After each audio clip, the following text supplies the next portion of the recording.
Good morning, कैसे हैं आप लोग?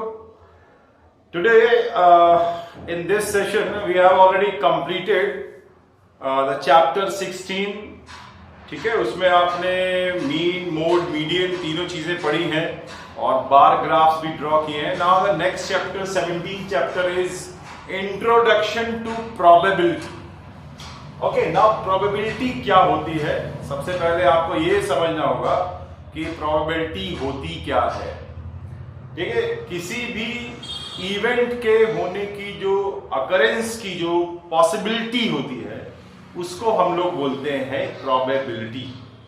ठीक है, किसी भी घटना होने की संभावना उसको हम लोग कहते हैं प्रोबेबिलिटी. ओके, अब वो प्रोबेबिलिटी हम मैथमेटिकली कैसे कैलकुलेट करेंगे उसके लिए एक मैं अभी आपको समझाऊंगा. लेकिन पहले ये समझ लीजिए कि इवेंट्स क्या होते हैं, आउटकम्स क्या होते हैं, कैसे प्रोबेबिलिटी को फाइंड आउट करना पड़ता है. कुछ ऐसे टर्म्स जो प्रोबेबिलिटी में बार बार यूज होंगे और आपको 12th क्लास तक अगर आप मैथमेटिक्स पढ़ेंगे तो 12th क्लास तक प्रोबेबिलिटी पढ़ना है.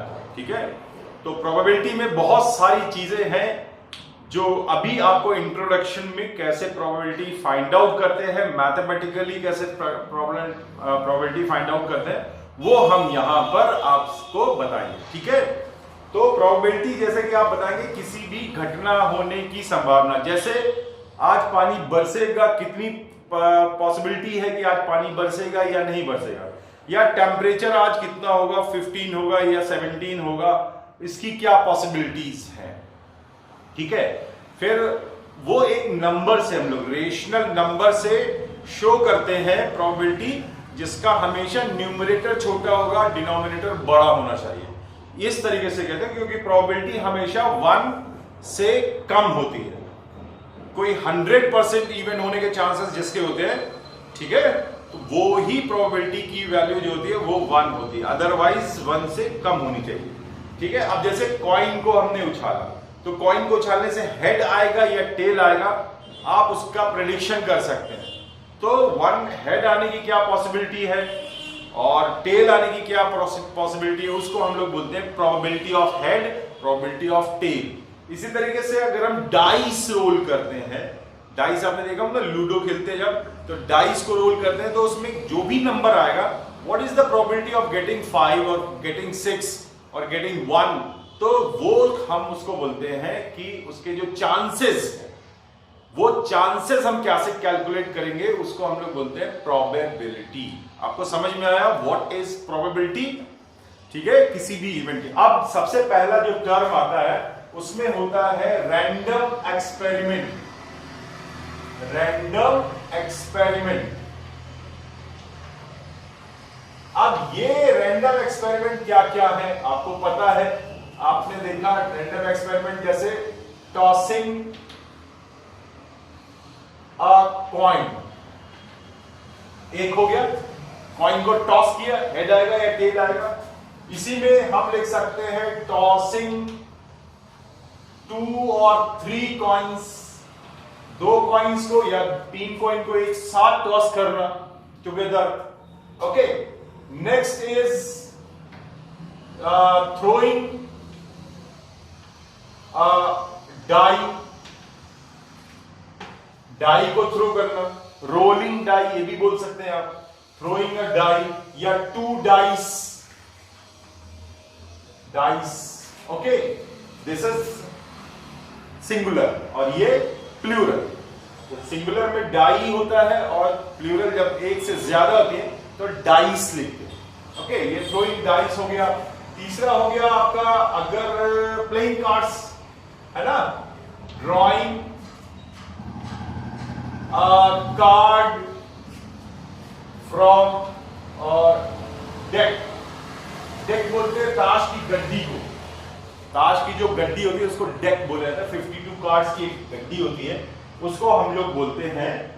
तो इस तरीके से ये होते हैं रैंडम एक्सपेरिमेंट, जिसके जो रिजल्ट्स आते हैं उनको हम लोग बोलेंगे आउटकम्स. ठीक है, तो आउटकम्स क्या होते हैं ये समझ लीजिए. आउटकम्स बोला जाता है प्रोबेबिलिटी केस में, आउटकम्स में होते हैं वो रिजल्ट्स जो इस एक्सपेरिमेंट को करने के बाद में जो हमें मिला, ठीक है, टॉसिंग अ कॉइन में अगर आप देखेंगे हेड आएगा और टेल आएगा।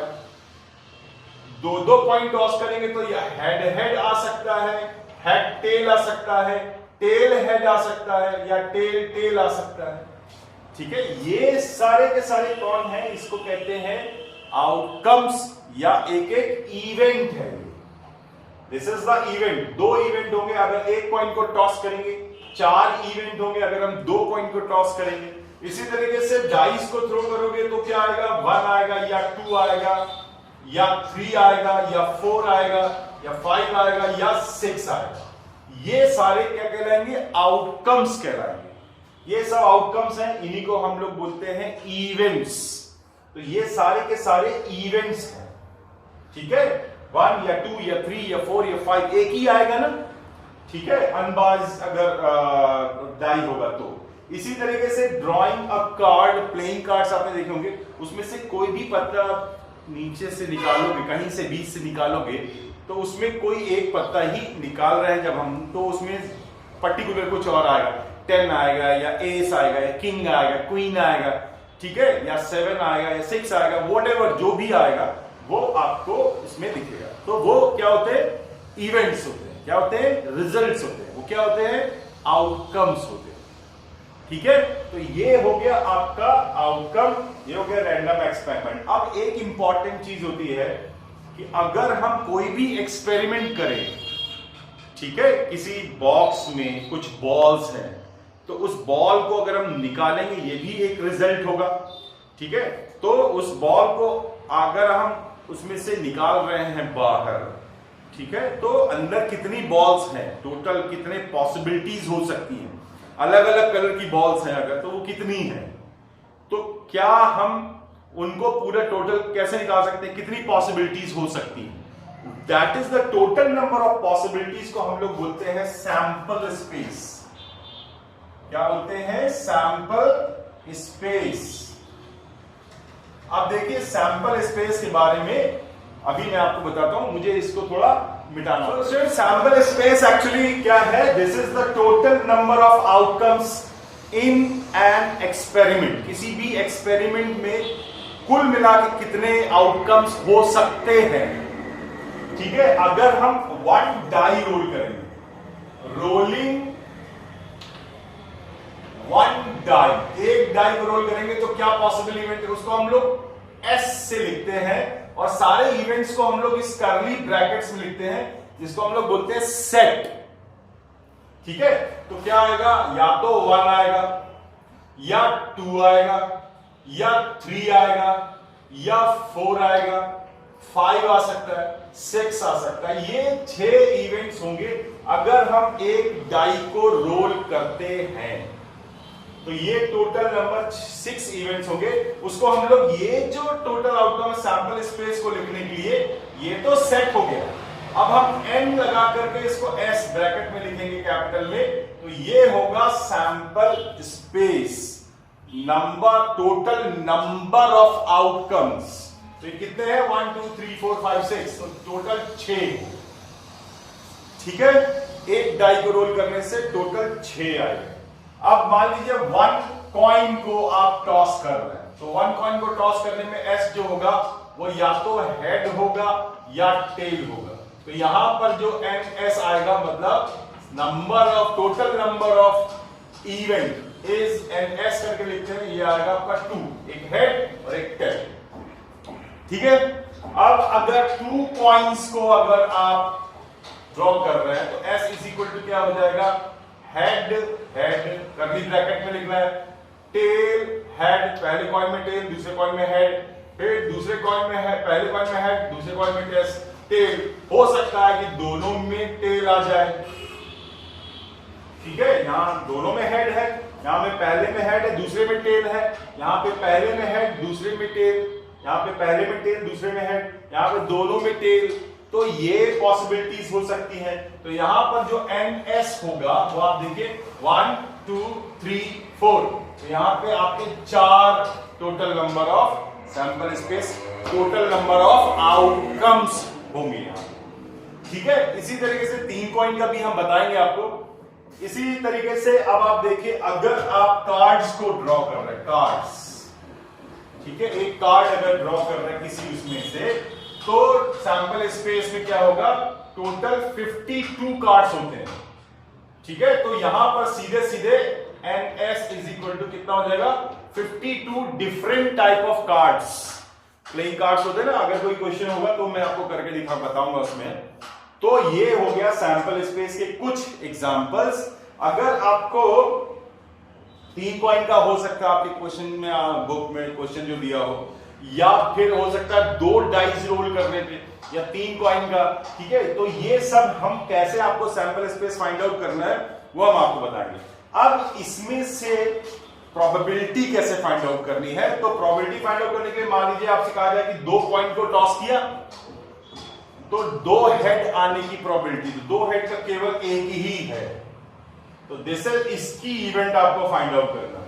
या एक कॉइन को टॉस किया तो हेड आने की प्रोबेबिलिटी या टेल आने की प्रोबेबिलिटी, एक हेड है एक टेल है, 2 में से एक, 1/2, इस तरह से बताएंगे अभी। इसके बाद में मान लीजिए ये डाई को रोल किया, तो what is the probability of getting even number, तो यहां देखिए इवन नंबर क्या है, 1 2 3, ये 3 इवन नंबर है, एक 2 है, एक 4 है, एक 6 है।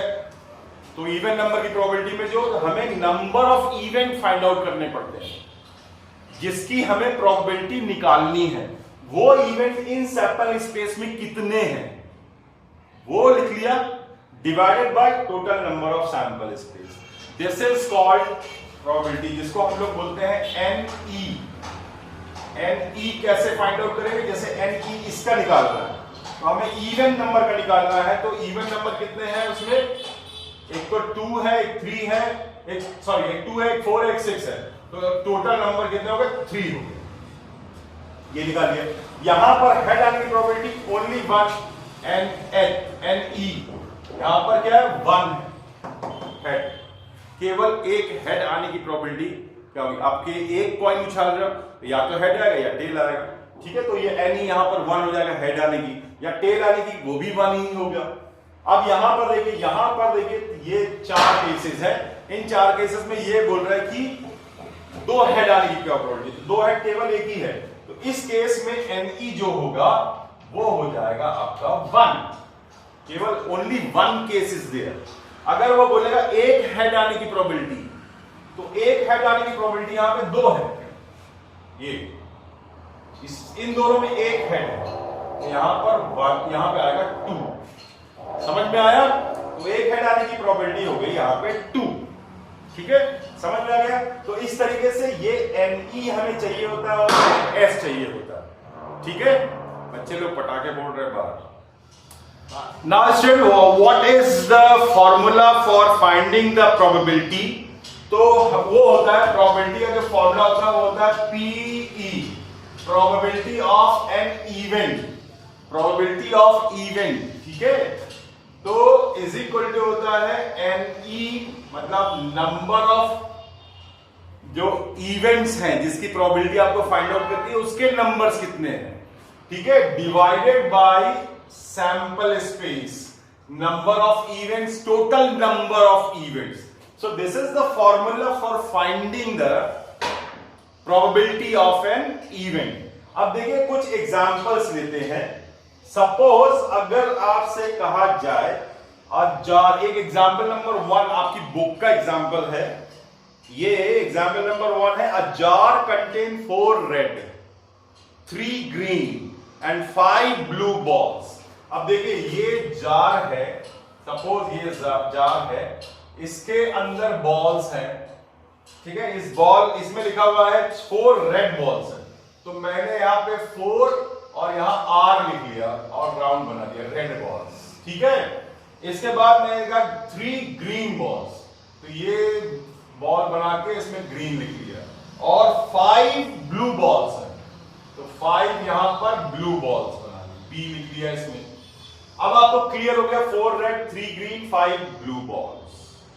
अब इसमें से अगर हम कोई एक बॉल फाइंड आउट करें, व्हाट इज द प्रोबेबिलिटी, एक बॉल उसमें से निकाल रहे हैं विदाउट सीइंग, बिना देखे, ये बंद है, केवल आपका हाथ जा सकता है, ठीक है, आप देख नहीं सकते अंदर। तो अगर आप हाथ डाल के एक बॉल कोई निकाल रहे हैं तो आप प्रिडिक्ट कर सकते हो कि रेड आएगी या वो ग्रीन होगा या वो ब्लू बॉल होगी, ठीक है, लेकिन उसको आप पॉसिबिलिटी बता सकते हो। So probability of getting red ball, तो सबसे पहले आपको एनएस फाइंड आउट करना पड़ेगा। एनएस कितने हो जाएंगे आप देखिए, 4 3 5, 4 + 3 कितना हुआ 7 और +5 12। So there are 12 possibilities. तो आपका एनएस कितना हो गया, एनएस हो गया आपका 12, सैंपल स्पेस मिल गया। अब आपको प्रोबेबिलिटी इवेंट निकालनी है, तो एनई मान लो प्रोबेबिलिटी ऑफ रेड बॉल निकालना है आपको, प्रोबेबिलिटी ऑफ रेड बॉल, ठीक है, प्रोबेबिलिटी ऑफ, आप इसमें लिख सकते हैं red ball, RED red ball, ठीक है। आप देखिए ध्यान से, total number of red ball कितनी है 4। तो यहां पर जो NE होगा, NE वो यहां पर 4 होगा, रेड बॉल के लिए 4 समझ में आया। तो यहां पर हो जाएगा NE हो गया आपका 4 और NS हो गया 12, ठीक है। नीचे हमेशा NS लिखना है, वो नंबर हमेशा बड़ा होना चाहिए। इन दोनों का जो रेशियो आएगा वो लेस देन कम होगा, 4 1 4 4 3 12। तो आंसर आया 1/3, 1/3 1 से लेस है, ठीक है। तो ये प्रोबेबिलिटी सही है। अब कुछ बच्चे क्या करते हैं, इसको उल्टा लिख देते हैं 3/1, जो कि हो नहीं सकता। प्रोबेबिलिटी किसी की 1 से ज्यादा नहीं हो सकती किसी भी हालत में, मतलब वो क्वेश्चन पूरा गलत हो जाएगा आपका। इसलिए बिल्कुल ध्यान रखिएगा, आपकी प्रोबेबिलिटी हमेशा ऊपर न्यूमरेटर में छोटा नंबर होना चाहिए, डिनोमिनेटर में बड़ा नंबर होना चाहिए।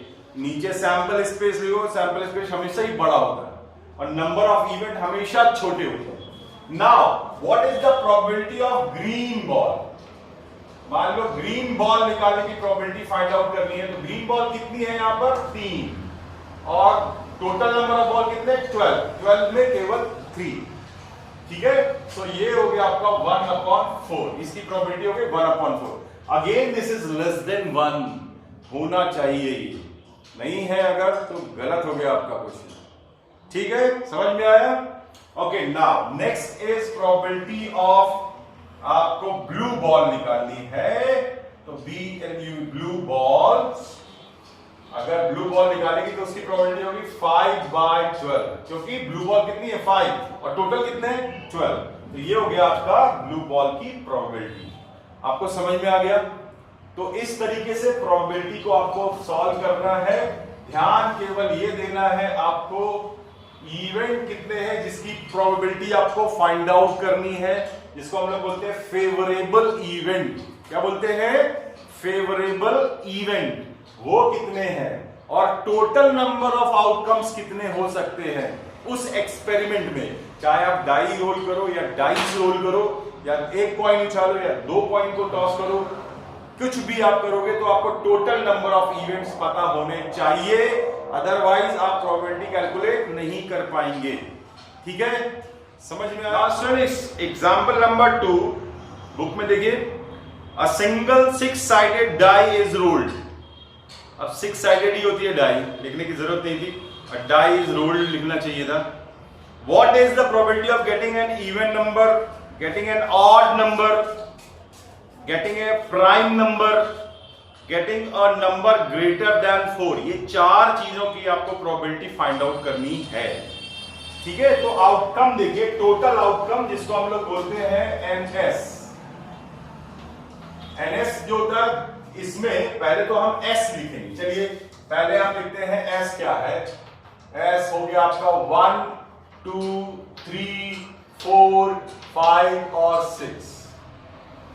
एक डाई रोल कर रहे हैं, या तो 1 आएगा या 2 आएगा या 3 आएगा या 4 आएगा या 5 आएगा या 6 आएगा। इसके अलावा और कुछ तो नहीं आता ना, बोलो, नहीं आता ना। हाँ, अब आप देख रहे हैं यहां पे काउंट करिए 1 2 3 4 5 6। तो ये कितने हैं, N S is equal to हो गया आपका 6। अब हमको पहला इवेंट ले रहा है, event E is equal to मान लो getting prime numbers, sorry, getting even numbers, even number, ठीक है, कोई एक ही इवन नंबर आएगा ना, तो वो दो इवन नंबर कौन कौन से हैं इसमें, 2, 4, 6, ये तीन ही इवन नंबर है। तो यहां पर ध्यान से देखिए, NE इज इक्वल टू जो होगा, मैं इसको इवन लिख रहा हूं, इवन इसलिए लिख रहा हूं क्योंकि इसमें कई सारे इवेंट आपको फाइंड आउट करने प्रोबेबिलिटी के लिए, तो इवन NE1 लिख रहा हूं। NE1 कितने हैं, 1 2 3, ओनली 3। बच्चे लोग पटाखे फोड़ रहे इधर और ठीक है, ओके, आप तो नहीं बोल रहे ना, पॉल्यूशन नहीं करना भाई, बहुत पॉल्यूशन होता है दिवाली में, ठीक है, तो हमें अपने आप को बचाना है पॉल्यूशन से। सो क्रैकर्स जितना कम यूज करेंगे उतना अच्छा रहेगा। मिठाई खाइए, एंजॉय कीजिए, खेलिए, ठीक है ना, लेकिन ये पटाखे वटाखे I don't like that, okay, तो पटाखे मत फोड़िएगा प्लीज, ओके। अगर आपको अच्छा लगता है थोड़े बहुत कर लीजिए, लेकिन बहुत ज्यादा पॉल्यूशन मत कीजिए, ठीक है। दूसरा आपका क्वेश्चन में लिखा हुआ है गेटिंग एन ऑड नंबर। अब E2 इवेंट नंबर 2 है, getting an odd number, odd number, तो ऑड नंबर कौन कौन से, 1 3 5, 1 3 5, ठीक है, कर्ली ब्रैकेट में लिखा क्योंकि सेट है इसलिए, तो NE2 जो हो गया वो हो गया आपका 3, ठीक है। नेक्स्ट सी वाले में लिखा हुआ है getting prime numbers, E3 event है गेटिंग प्राइम नंबर। अब इसमें आप ढूंढिए, इसमें कितने प्राइम नंबर्स हैं, एक तो 2 है, एक 3 है और एक 5 है, तो 2 3 5, तो यहां पे NE3 जो हो गया वो हो गया आपका 3, 1 2 3, ठीक है। अब इसके बाद बोल रहा है लास्ट में गेटिंग नंबर ग्रेटर देन 4, तो ये हो गया आपका E4 getting number greater than 4, मैं ऐसे लिख दे रहा हूं, गेटिंग नंबर ग्रेटर देन 4, तो ग्रेटर देन 4 में केवल दो ही है, एक 5 है और एक 6 है, तो यहां पे NE4 जो आएगा वो आएगा 2, ओनली 2, टोटल कितने हैं 6। अब प्रोबेबिलिटी ऑफ E1 आपको फाइंड आउट करना है, तो क्या हो जाएगा, NE1 अपॉन NS, ये फॉर्मूला, ठीक है। अब NE1 कितना है आपका 3 और ये कितना है टोटल NS 6 है, तो आंसर आया 1/2, मतलब अगर दो में से एक पक्का है ऐसा। इसी तरीके से NPE2 फाइंड आउट करेंगे, तो क्या हो जाएगा NE2 अपॉन NS, तो E2 कितना है 3 है ये भी और ये 6 है, ठीक है, तो 1/2। इसी तरीके से अगर थर्ड प्राइम नंबर का निकालेंगे तो भी 1/2 ही आएगा, लेकिन अगर आप NE4 निकाल, PE4 probability of gate E4 मतलब getting number greater than 4, probability E मतलब प्रोबेबिलिटी और E4 का मतलब है गेटिंग नंबर ग्रेटर देन 4, तो कितने हैं ओनली 2 और टोटल कितने हैं 6, तो आंसर कितना आया 1/3, ठीक है। तो 3 मैंने बता दिया, चौथा भी 3/6 ही होगा, ठीक है, समझ में आ गया आपको। तो इस तरीके से आपको प्रोबेबिलिटी कैलकुलेट करनी है, ध्यान रखना है इसको। बच्चे ज्यादातर उल्टा लिखते, 10th क्लास तक के बच्चे, 9th में भी पढ़ना है आपको, इसको 8th में भी पढ़ना है, ठीक है, लेकिन बच्चे क्या करते हैं, इसको सही कैलकुलेट करते हैं लेकिन उल्टा लिख देते हैं, तो जो गलत हो जाता है। इसलिए ध्यान रखना, हमेशा ऊपर छोटा नंबर होना चाहिए और नीचे बड़ा नंबर होना चाहिए। सैंपल स्पेस हमेशा बड़ा हो, ज्यादा बड़ा होगा, और इवेंट जो होंगे वो हमेशा नंबर ऑफ इवेंट एनी हमेशा छोटे होंगे सैंपल स्पेस से।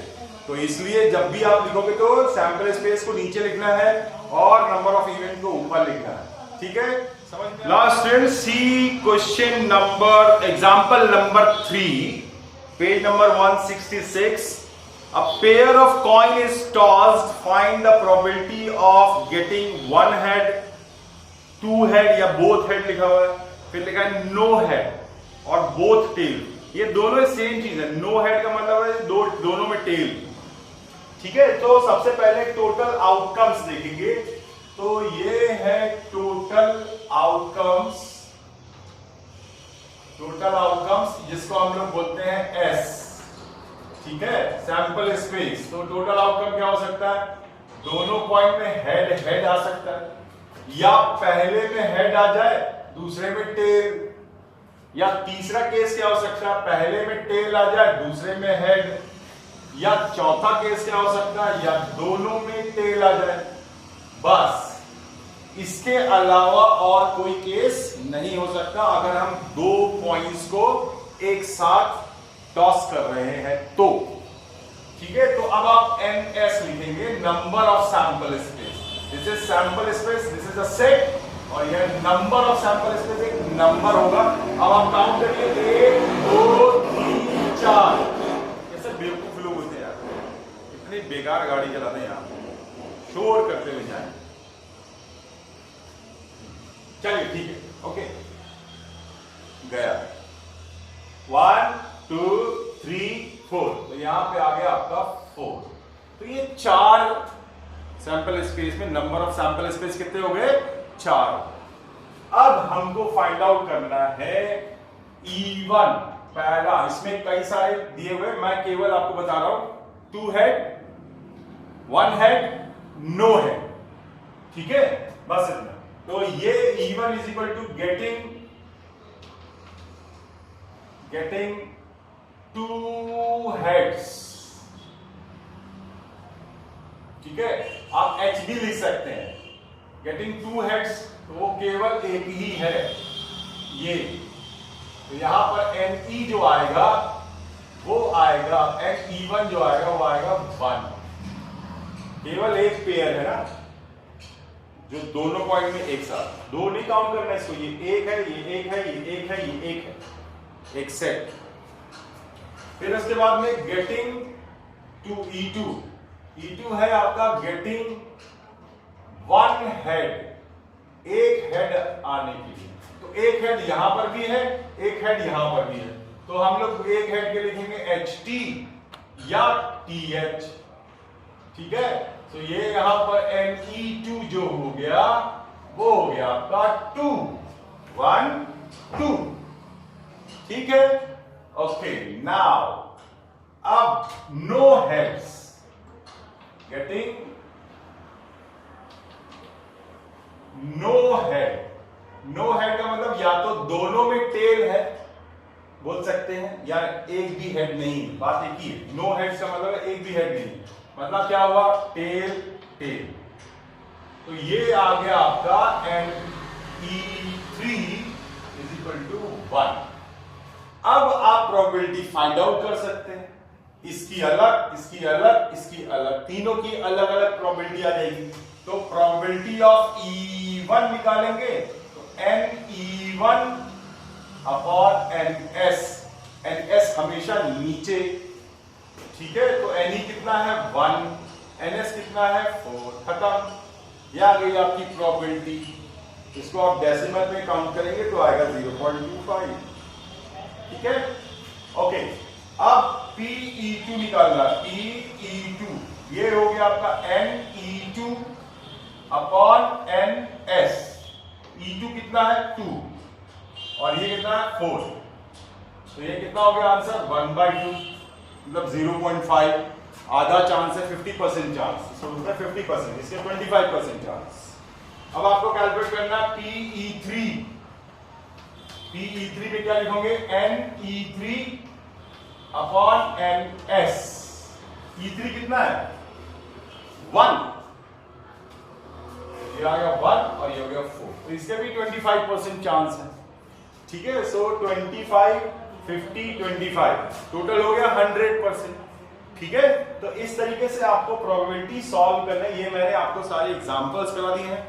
ओके, तो ये होपफुली आपको समझ में आए होंगे। ठीक है, अगर नहीं आते हैं तो आप हमें फोन कर सकते हैं। ठीक है, फोन करके पूछ सकते हैं। ठीक। और अगर आपको बनते हैं तो आप एक्सरसाइज के क्वेश्चन ट्राई करिएगा।